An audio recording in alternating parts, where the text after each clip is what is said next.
Hey, thanks for being here. Excited to show you something that I love, and that's called neck rolls.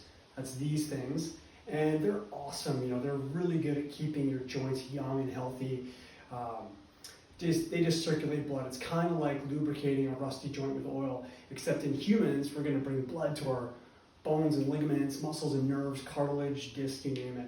Now, before we get started, I want to talk about a couple things, a couple pitfalls that are pretty common. Now, the first thing is, when you do this, there's a pretty good chance you're going to hear some snap, crackle, and pop sounds or some grinding sounds, and I don't want you to let that stop. Make sure you keep doing it, because in fact, it's things like this and keeping your joints flexible and strong and having an anti-inflammatory diet that are actually going to make things like this better. And as you get better, you'll probably find that your neck makes less sounds, when you do this. Okay, so if you hear popping, grinding, snapping sounds, do it anyway, okay?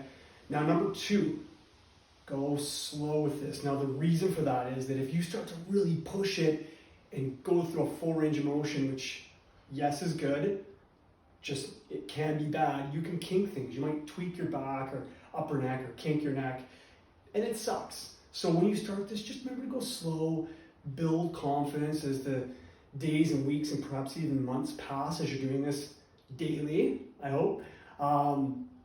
As you get more confident, you can push further, and yes, eventually, we definitely want you to work towards a full range of motion, which I'll show you in a sec. And then the third thing to watch out for is dizziness. Now, we don't want you having any falls or tumbles and hurting yourself. If you think you're going to get dizzy or you find yourself getting dizzy doing this, sit down. The other thing is, you might go, oh gosh, I shouldn't do this because it's creating dizziness. Just remember, the majority of dizziness and vertigo issues come from your neck. So you're probably on the right track. Just keep doing it, go slow. All right? So I'm going to demonstrate it for you, okay? As a rule of thumb, let's say, why don't you do 5 clockwise, 5 to 10 clockwise, and 5 to 10 counterclockwise. If you're in a rush, you can do less. They look like this, okay? I like to have my eyes closed because I can really feel it. So that's what it looks like for me. Just like that, and then the other way. Okay? So, fantastic thing. Hope you build it into your routine. Great for you. A couple other things I want to show you. Remember, this is not stretching. This is mobilization. But this kind of idea of just moving your body in circles is terrific.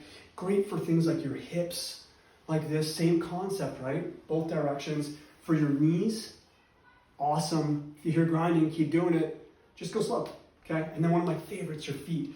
And this is also great for your balance. So nice, full range of motion, clockwise, counterclockwise. All right? Hey, thanks for tuning in. If this kind of stuff gets you pumped up, hope you share it. But listen, keep up the great work and have an awesome day.